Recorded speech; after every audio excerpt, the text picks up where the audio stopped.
इसका नाम है AIPF। तो चलिए आज इसकी तह तक जाते हैं, देखते हैं कि इस दावे में आखिर कितना दम है। हमारा मकसद बस ये समझना है कि ये क्या सच में डीफाई का भविष्य हो सकता है या फिर ये सिर्फ एक और बड़ा वादा है। और जो सोर्स में इसका सबसे बड़ा, सबसे आकर्षक दावा है वो यही है कि इसमें इंसानी दखलंदाजी 0 है। 0 मतलब कैसे? सोर्स के मुताबिक इसे बनाने वालों ने इसे बनाकर छोड़ दिया, अपना मालिकाना हक भी वो भी छोड़ दिया और स्मार्ट कॉन्ट्रैक्ट को एक ऐसे 0 एड्रेस पर भेज दिया जिसे कोई कंट्रोल ही नहीं कर सकता। अच्छा, तो मतलब कोई सीईओ नहीं, कोई टीम नहीं जो रातों रात नियम बदल दे। बिल्कुल, कोई लालच या डर में आकर फैसले नहीं ले सकता। एक बार जो नियम बना दिए वो बन गए, सब कुछ AI के हवाले, लिक्विडिटी से लेके सप्लाई तक सब कुछ ऑटोमेटेड। और मजे की बात यह है कि ये कोई एक अकेला AI नहीं है। तो फिर प्रेजेंटेशन के हिसाब से ये असल में 5 अलग अलग AI का एक ग्रुप है, एक टीम है जो मिलकर काम करती है। 5 एआई मतलब एक तरह की एआई कमिटी या डिजिटल कैबिनेट। हाँ, बिल्कुल सही शब्द है, एक डिजिटल कैबिनेट, और हर AI को एक खास जिम्मेदारी दी गई है। दिलचस्प है। तो इस कैबिनेट में कौन कौन है और किसके पास क्या काम है? तो देखिए, हर AI क्रिप्टो की एक क्लासिक समस्या को सुलझाने के लिए बनाया गया है। ठीक है। जो पहला AI है उसे NE कहते हैं। NE। हाँ, ये एक तरह से सिस्टम का सेंट्रल बैंक है।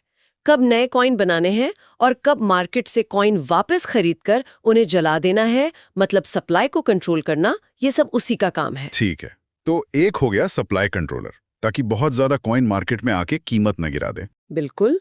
फिर दूसरा AI है ALS। ALS। ये एक 24/7 काम करने वाला ट्रेडर है। इसका एक ही काम है, बाजार में पैनिक को रोकना। पैनिक को रोकना, वो कैसे? जैसे ही लोग बेचना शुरू करते हैं, ये खरीदना शुरू कर देता है, और जब लोग ज्यादा खरीदने लगते हैं तो ये सप्लाई मैनेज करता है। सोर्स का दावा है कि इसकी वजह से कीमत में अचानक बड़े उतार चढ़ाव नहीं आते। एक मिनट, अगर एआई बाजार को इतना संतुलित कर रहा है तो क्या इसका ये मतलब नहीं कि वो बहुत ज्यादा मुनाफा कमाने से भी रोकेगा? क्या ये स्थिरता के लिए हाई रिटर्न की संभावना को खत्म कर देता है? ये बहुत अच्छा सवाल है, और थ्योरी के हिसाब से हाँ, ये बेतहाशा उछाल को भी रोकेगा और भारी गिरावट को भी। इसका लक्ष्य है एक स्थिर विकास, रातों रात 100 गुना वाला रिटर्न नहीं। ठीक है, तो 2 एआई हो गए, आगे? तीसरा है ARIP, जो एक तरह का रोबो इन्वेस्टर है। जो लोग पैसा लगाते हैं उनके रिवॉर्ड्स को ये अपने आप री इन्वेस्ट करता रहता है, ताकि कंपाउंडिंग का फायदा मिले। जी हाँ। चौथा है SIG, यानी सिस्टम का खजांची। ये प्रोजेक्ट की ट्रेजरी को मैनेज करता है। और पांचवा ALP, हर 12 घंटे में ये हिसाब लगाता है कि अगले साइकिल में कितने नए कॉइन्स बाजार में छोड़े जाएंगे। तो एक सप्लाई कंट्रोलर, दूसरा मार्केट स्टेबलाइजर, तीसरा रोबो इन्वेस्टर, चौथा खजांची। ये वाकई एक पूरी डिजिटल सरकार जैसा लग रहा है ना? तो अब सवाल ये उठता है कि आम इंसान इस सरकार का हिस्सा कैसे बन सकता है? इसमें निवेश कैसे होता है? इसका तरीका है स्टेकिंग।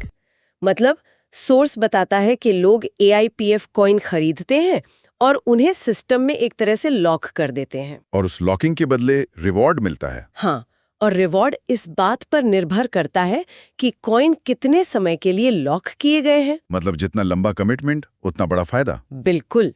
सोर्स के मुताबिक एक फ्लेक्सिबल प्लान है जिसमें आप अपना मूलधन कभी भी निकाल सकते हैं। उस पर रोजाना 0.6% का रिटर्न है। 0.6% रोजाना? हाँ, लेकिन अगर कोई 360 दिनों के लिए, मतलब करीब 1 साल के लिए अपने कॉइन्स लॉक करता है तो उसे रोजाना 1% का रिवॉर्ड मिलता है। 1% रोजाना? और वो भी कंपाउंड होता होगा? हाँ, हर 12 घंटे में ऑटोमेटिकली कंपाउंड होता है। ये आंकड़े सुनने में बहुत बड़े लगते हैं। प्रेजेंटेशन में इसका कोई उदाहरण दिया है क्या? दिया है, और वो उदाहरण बहुत प्रभावशाली है। सोर्स कहता है कि अगर कोई 100 कॉइन 1 साल के लिए 1% रोजाना पर स्टेक करता है तो कंपाउंडिंग की वजह से साल के अंत में उसके पास 100 कॉइन नहीं, कितने? 3627 कॉइन होंगे। क्या बात है! मतलब सिर्फ कॉइन्स की संख्या में 36 गुना की बढ़ोतरी। इसमें कॉइन की कीमत में होने वाली बढ़ोतरी तो शामिल ही नहीं है। बिल्कुल। 36 गुना? यहाँ एक नेटवर्किंग पहलू है। मुझे लगता है हमें इस पूरे सिस्टम के डिजाइन को एकदम शुरू से समझना होगा। बिल्कुल। और इन चार्ट्स में कुछ और भी दिलचस्प चीजें हैं, जैसे ये रैंक के नाम है, नोवा, वाइब, क्वांटम। हाँ। फिर हर रैंक के लिए कुछ शर्तें हैं। आपकी अपनी होल्डिंग्स जो USDT में है, मतलब एक तरह की डिजिटल करेंसी। ठीक है। फिर है टीम टर्नओवर, वैलिड रेफरल्स और एक बहुत ही अनोखा शब्द ROI ऑन ROI। हाँ, इसी पर मैं आने वाली थी। ROI ऑन ROI, मतलब मैंने रिटर्न ऑन इन्वेस्टमेंट तो सुना है, पर ये रिटर्न ऑन इन्वेस्टमेंट पर रिटर्न, ये क्या चीज है? मतलब लगभग 8-9 हज़ार रुपए लगाने होंगे। ओके। आपकी टीम का टर्नओवर 5,000 USDT का होना चाहिए और आपको कम से कम 2 लोगों को सिस्टम में लाना होगा जिन्हें ये वैलिड रेफरल्स कह रहे हैं। ठीक है, ये तो किसी भी सेल्स या एफिलिएट प्रोग्राम जैसा लग रहा है। आपने कुछ पैसे लगाए, 2 लोगों को जोड़ा और एक छोटा सा टारगेट पूरा किया। लेकिन इसके बदले में जो 10% ROI ऑन ROI मिल रहा है, उसका मतलब क्या है? क्या ये मेरे $100 पर 10% है? नहीं, यहीं पर सारा खेल है। अगर ये सिर्फ ROI होता तो इसका मतलब आपके 100 USDT पर रिटर्न होता। अच्छा। लेकिन ROI ऑन ROI का मतलब है कि आपकी टीम जो रिटर्न कमा रही है उस पर आपको रिटर्न मिल रहा है। ओह। इसे ऐसे समझिए कि आप एक टीम की मैनेजर हैं। आपको अपनी सैलरी तो मिलती ही है, पर आपके खिलाड़ी जब मैच जीतकर बोनस कमाते हैं तो उस बोनस का एक हिस्सा आपको भी मिलता है। क्योंकि मैंने उन्हें ट्रेन किया है। बिल्कुल, क्योंकि आपने उन्हें ट्रेन किया है। अच्छा, तो मतलब मेरी कमाई सिर्फ मेरे पैसों पर नहीं बल्कि मेरी टीम की कमाई पर भी निर्भर करती है। ये तो शुरू से ही आपको एक रिक्रूटर या मैनेजर की भूमिका में डाल देता है। एग्जैक्टली। और ये तो बस शुरुआत है। अगली ही रैंक वाइब पर छलांग देखिए। होल्डिंग सीधी 5 गुना बढ़कर 500 USDT, टीम टर्नओवर 4 गुना बढ़कर 20,000 और ROI ऑन ROI सीधा दोगुना होकर 20% हो जाता है। और ये सिलसिला रुकता नहीं है। कोर, फ्लक्स, पल्स, सिंक से होते हुए जब हम इस पहले चार्ट के आखिरी रैंक न्यूरा तक, हाँ न्यूरा तक पहुंचते हैं तो आंकड़े देख के होश उड़ जाते हैं। न्यूरा के लिए 10,000 USDT की होल्डिंग्स चाहिए, मतलब शुरुआती नोवा से 100 गुना ज्यादा। 100 गुना। और टीम टर्नओवर देखिए 25 लाख USDT का। 25 लाख? और ROI ऑन ROI भी 70% तक पहुंच जाता है। ये तो एक छोटी मोटी कंपनी चलाने जैसा हो गया। बिल्कुल। यहाँ तक पहुंचते पहुंचते आप एक निवेशक या छोटे मोटे रिक्रूटर नहीं रह जाते, आप एक पूरा सेल्स नेटवर्क चला रहे हैं। हाँ। और ये जो रफ्तार है बढ़ने की, ये अचानक रॉकेट की तरह तेज हो जाती है। लगता है ये जानबूझकर किया गया है। मतलब शुरुआती लेवल्स पर पहुंचना शायद उतना मुश्किल ना हो, लेकिन जैसे जैसे कोई ऊपर बढ़ता है, जरूरी संसाधन और टीम का साइज वो बहुत तेजी से बढ़ने लगता है। एक तरह का फिल्टरिंग मैकेनिज्म है ये। हाँ बिल्कुल। जो सिर्फ सबसे ज्यादा समर्पित और प्रभावशाली लोगों को ही आगे बढ़ने देता है। ठीक है, तो न्यूरा तक पहुंचने के लिए 25 लाख का टर्नओवर चाहिए। ये अपने आप में एक बहुत बड़ा आंकड़ा है, लेकिन कहानी यही खत्म नहीं होती है ना, बल्कि यहाँ से तो असली खेल शुरू होता है और चीजें बहुत अजीब हो जाती हैं। हाँ, यहीं से सिस्टम अपना असली रंग दिखाता है। न्यूरा के बाद अगला रैंक है क्वांटम। यहाँ होल्डिंग्स 12,000 USDT हैं और टीम टर्नओवर सीधा 60 लाख पहुंच जाता है। मतलब न्यूरा की टर्नओवर से 2 गुने से भी ज्यादा। इसे एक वीडियो गेम की तरह सोच सकते हैं क्या? कैसे? जैसे शुरू के लेवल्स में आपको ज्यादा से ज्यादा सिक्के, मतलब टर्नओवर, इकट्ठे करने होते हैं, लेकिन आखिरी लेवल्स जीतने के लिए आपको अपनी टीम के 2 और खिलाड़ियों को भी प्रो लेवल पर पहुंचाना होता है।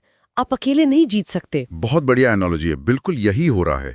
सिस्टम आपको एक अकेले खिलाड़ी से एक टीम कैप्टन और फिर एक कोच बनने पर मजबूर कर रहा है। और इनाम भी उसी हिसाब से बढ़ता होगा। बिल्कुल। क्वांटम पर जहां ROI ऑन ROI 80% है, वहीं एपेक्स पर ये 150% तक पहुंच जाता है। 150%? हाँ, हर लीडरशिप लेवल पर 10% की सीधी बढ़ोतरी, ये एक बहुत बड़ा प्रोत्साहन है अपनी टीम को आगे बढ़ाने के लिए। ठीक है, तो चलिए अब इन सब टुकड़ों को एक साथ जोड़कर देखते हैं। जब हम इन दोनों चार्ट्स को साथ में देखते हैं तो इस AIPF सिस्टम की पूरी तस्वीर क्या बनती है? ये असल में है क्या? अगर हम इसे पूरी तरह से डीकंस्ट्रक्ट करें तो ये AIPF सिस्टम 3 मुख्य स्तंभों पर खड़ा है। 3 स्तंभ। पहला, व्यक्तिगत निवेश, मतलब पर्सनल स्टेक। आपकी USDT होल्डिंग्स। आपको खुद भी सिस्टम में पैसा लगाकर रखना होगा। ठीक है। आप सिर्फ दूसरों के भरोसे नहीं बैठ सकते। सही। दूसरा, टीम का प्रदर्शन, जिसे हम सेल्स इंजन कह सकते हैं। टीम टर्नओवर और रेफरल से मापा जाता है। ये शुरुआती और मिड लेवल की ग्रोथ का इंजन है। आपको एक सक्रिय और बढ़ती हुई टीम बनानी ही होगी। बिल्कुल।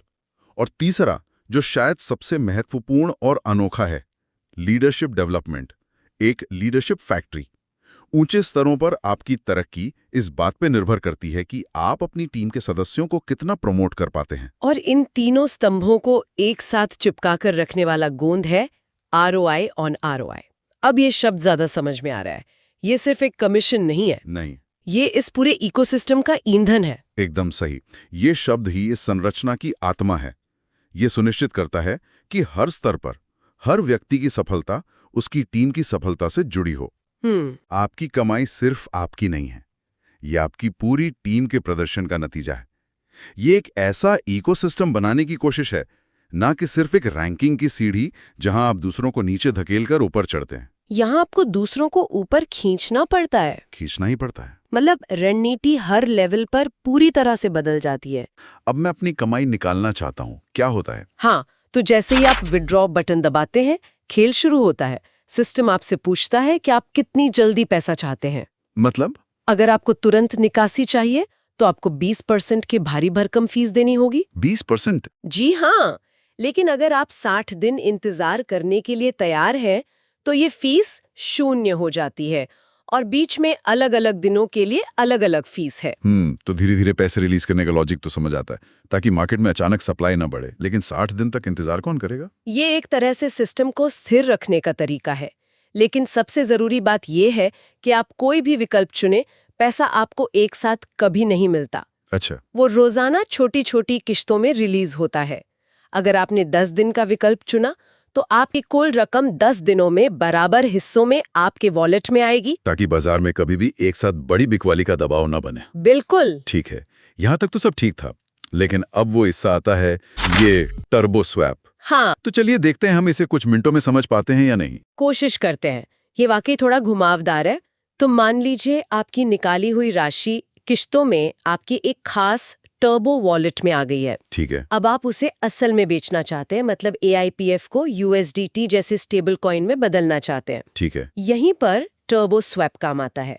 बेचने की प्रक्रिया शुरू करने के लिए सिस्टम एक शर्त रखता है। क्या शर्त? शर्त ये है कि जितने डॉलर के AIPF कॉइन आप बेचना चाहते हैं, उतने ही डॉलर के USDT आपके बाहरी वॉलेट जैसे ट्रस्ट वॉलेट या मेटामास्क में पहले से होने चाहिए। एक मिनट, क्या अगर मुझे $100 के AIPF बेचने हैं तो मेरे वॉलेट में पहले से 100 USDT होने चाहिए? ये तो बड़ा अजीब है। मैं तो USDT पाना चाहता हूँ, देना क्यों पड़ेगा? यही तो सारा खेल है। इसे ऐसे समझिए जैसे ये एक खरीदो एक बेचो का नियम है। एक खरीदो एक बेचो? हाँ, जैसे ही आप $100 के AIPF बेचने की प्रक्रिया शुरू करते हैं, सिस्टम आपके बाहरी वॉलेट से वो 100 USDT लेता है और तुरंत खुले बाजार से $100 के AIPF कॉइन खरीद लेता है। ठीक है। और इन खरीदे हुए कॉइन्स को 12 घंटे के लिए लॉक कर दिया जाता है। हाँ। और सिर्फ इस खरीद के पूरे होने के बाद ही आपके वो मूल $100 के AIPF, जिन्हें आप शुरू से बेचना चाहते थे, अब बिकने के लिए रिलीज होते हैं। अरे बाप रे। सोर्स ने डेक्स स्कैनर और डेक्स टूल्स जैसे प्लेटफॉर्म्स का हवाला दिया है। दावे के मुताबिक 100% लिक्विडिटी लॉक्ड है, जिसका मतलब है कि डेवलपर्स पैसा लेके भाग नहीं सकते। ये तो अच्छी बात है। और कॉन्ट्रैक्ट मिंटेबल नहीं है, यानी कोई अपनी मर्जी से नए कॉइन बनाकर सिस्टम में नहीं डाल सकता और कोई छिपा हुआ मालिक भी नहीं है। तो इस पूरी चर्चा को अगर हम समेटें, हमने AIPF नाम के एक प्रोजेक्ट की गहराई से पड़ताल की, जो पूरी तरह से AI द्वारा चलाए जाने वाले एक DeFi इकोसिस्टम का वादा करता है। और इसमें स्थिरता और विकास के लिए बहुत जटिल और अनोखे तंत्र बनाए गए हैं। इसका तकनीकी डिजाइन, खासतौर पर इसका विड्रॉल सिस्टम और ये टर्बो स्वैप, सप्लाई और डिमांड को काबू में रखने का एक बहुत ही साहसिक प्रयास है। नतीजा चाहे जो भी हो, ये टोकन इकोनॉमिक्स में एक आकर्षक केस स्टडी तो है ही कि कैसे एक सिस्टम खुद को इंसानी भावनाओं के असर से बचाने की कोशिश कर सकता है। और अगर हम सिर्फ सोर्स मटेरियल के नजरिए से देखें तो ये एक ऐसा मौका है जो जिंदगी बदल सकता है। क्रिप्टो की अगली बड़ी क्रांति। हाँ, जो अपने शुरुआती निवेशकों को मालामाल कर सकती है। अंत में इस प्रोजेक्ट का पूरा आधार इस एक विचार पर टिका है कि एक परफेक्ट तरीके से डिजाइन किया गया ऑटोमेटेड AI एल्गोरिथम एक स्थायी और लगातार बढ़ने वाला वित्तीय सिस्टम बना सकता है। क्योंकि उसमें से इंसानी भावनाओं की खामियों जैसे लालच और डर को निकाल दिया गया है। लेकिन यहाँ एक बड़ा सवाल सोचने के लिए रह जाता है। क्या होता है जब इंसान जो भारी रिटर्न कमाने की इच्छा से भरे हुए हैं इस परफेक्ट सिस्टम के साथ इंटरेक्ट करते हैं? क्या कोई भी एल्गोरिथम, चाहे वो कितना भी इंटेलिजेंट क्यों ना हो, सच में इंसानी लालच और घबराहट की अप्रत्याशितता का हिसाब रख सकता है? खासकर तब जब पूरी दुनिया का असली पैसा दांव पर लगा हो।